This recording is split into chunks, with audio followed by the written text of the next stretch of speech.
naddala abo ab'embuto agenda okuzaala naye nga mazima weetaaga ekitanda at least ekika bakuteekeko naye weesanga nti olina kusitulibwa busitulibwa. Oyo n'abalala bangi basanga okusoomozebwa okufuna obuweereza bwa gavumenti nga si mu byabulamu byokka wabula ne mu bifo ebirala ngamba nga mu ofiisi ez'enjawulo mwe batasobola kutuuka olw'enzimba y'ebizimbe mwe bali.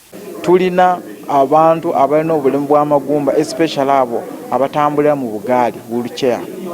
Abantu abo bayisibwa bubi kubagenda mu ddwaliro singa tewabeerawo ramps.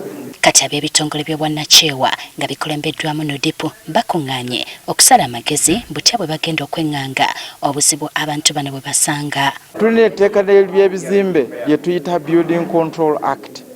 Etteeka erirabanga buli ekizimbe kyonna kirina okubeera accessible naye olwaleero amalwaliro tegali accessible.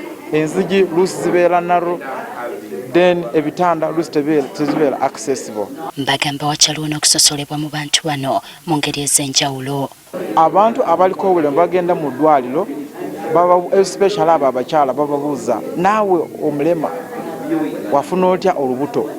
Omuntu aliko obulemu alina eddembe lye okufuna olubuto nga omulala. Health in charges abakola malwaliro olusi babeera ne attitudes embi. Omuntu akulaba nakubuuza kati gwe wafuna otya siriimu kati gwe akafuba wakasangawa. Ebintu ebyo bitukosa mu kifo ky'okutuyamba ate mubeera mukola ki mutunyooma olusi ne mukozesa ebigambo ebituluma. Waliwo n'abalina obulwadde obw'enjawulo abakyasanga okusoomoozebwa okufuna eddagala. Sunscreen lotions teririiyo. Omunamagoye ayisibwa bubi nnyo omusana bwe guwaka.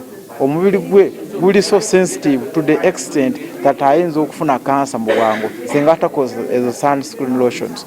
Tulina eddagala lyabo abalina cerebral palsy abamugogo. Tulina eddagala lyabo abalina obuzibu ku mitwe gyabwe mental disability. Amalagala ago gonna tegali bwogenda mu health center 3 health center 4 awo wansi tegaliyo. Budget ya gavumenti y'eggwanga lyonna Ministry ya Health nayo ate bwetandika okutemaatemwa embalirira yaayo osanga department eno ey'abantu abaliko obulemu efuna only 1%. Kati ekyo kiremesa Ministry ya Health okuteeka mu nkola oba okutuusa obujjanjabi eri abantu abaliko obulemu.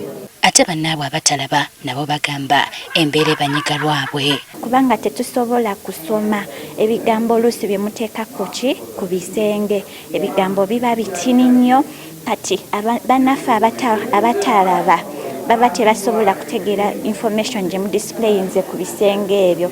Kati bano mbaliko ebintu bye basaba gavumenti okulaba ng'ebayamba. Nti bunnambiro ekole enkyukakyuka mu kali kambagambye ka patient's charter kiwandiiko ekyo kirungamya eddembe ery'omulwadde n'omusawo okulaba nti ensonga ez'abantu abaliko obulemu ziteekebwa mu nkola. Ensonga ey'okubiri gye twagala gavumenti etuyambe erabe nti rehabilitation services, medical rehabilitation services ziteekebwa mu nkola nga gavumenti bwe zirambulula mu minimum health care package. Kubanga mu biwandiiko gavumenti ebyogerako naye bwe tugenda mu kuteeka mu nkola terina kyekola yadde.